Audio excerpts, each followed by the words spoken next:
ወልቃይት ወደ ቤቷ ወደ እናቷ ገብታለች። ማንም ጠንቋይ መጥቶ አባትሽ ገሌ ነው ሊላት አይችልም። እኛ አማራዎች ለትልቅ ሰው ዝቅ እንላለን፣ ለጠላት ዝቅ አንልም። የዛሬ 10 ዓመት ሐምሌ 5 ልክ በአሁኑ ሰዓት መንገዶች ሁሉ ዝግትግት ብለው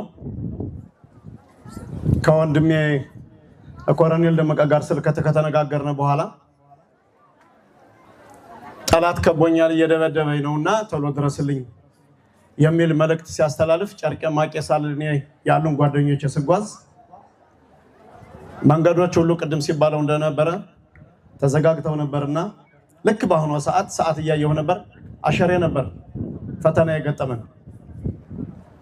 ያና አሸሬ ከላ ለማለፍ ፈታኝ ነበርና አሁን እንዲወሳል የምፈልገው አንድ ወንድም አለና አይ ወያኔ ጎንደር ላይ እየደበደበ ወገን እየተደበደበ የማልመለስ ሆኖ እንድታረጋግጥል ይፈልጋለሁ። እርስ በርስ ከመደባደባችን መንገዱ ልትከፍት ይገባል ስለው ደውሎ አናገረውና የቅርብ አለቃው አይ እሱ አይመለስም በወታደራዊ ቋንቋ እናንተ ወደ ኋላ ተመለስ በሉትና መንገዱን ግራና ቀኝ ለቃችሁ ምሳ የምትበሉ መስላችሁ ግራና ቀኝ ወደ ቤት ግቡ አላቸው ወታደሮቹ። ስለዚህ ለአምስት ደቂቃ የማትሆን መንገዱ ተከፈተ። ወታደሮች እኔም አባሎቼ በግራና ቀኝ በሁለተኛ መስመር ከተማውን ካሳለፍኩ በኋላ እኔ በሞተር ሳይክል አለፍኩና ጉዞ ቀጠልን። አሁንም ሳንጃ ተደገመ። ሳንጃ ሲደገም አይ ምሳል እንበላ ነው አንመለስም ስንላቸው እሺ እኛ እንመራቸዋለን እናንተ ተከተሉን አሉና በስርኤፍ ተከተሉን። እኛ ዶልፊን ነበር ይዘን የነበርነ። በዛ ዶልፊን ከተማውን ረግጠን ስናልፍ ተከተሉን። እስከ ኢትዮጵያ ካርታ ተከተሉን ለማስቀረት። ግን እኛ የምንቀር ሰዎች አልነበርንም። ምክንያቱም አንድ ዓላማ ነበረን።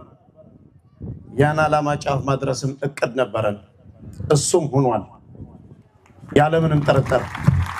ለዚህ በዛ ሰዓት ወለቃ ከደረስነ በኋላ መኪና እንደማይገባ ተነገረን፣ ተከለከልነ።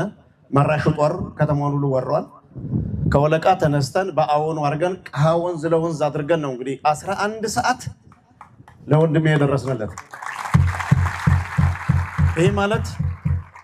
ይሄ ማለት የአማራ ጀግንነት፣ የአማራ ቆራጥነት፣ የአማራ ልብ ሙሉነትን ስለሚያሳይ ነው እኔ ዘረዘርኩላችሁ።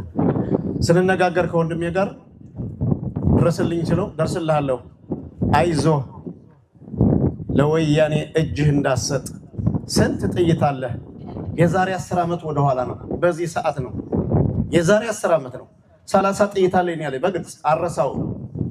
አንዷን አውጥተህ ጠረጴዛ አስቀምጣት፣ እሷን ጠጥተሙት፣ እጅህ እንዳሰጥ ደምህ እንመልሰዋለን ሲሆን እንደርሳለን ስለው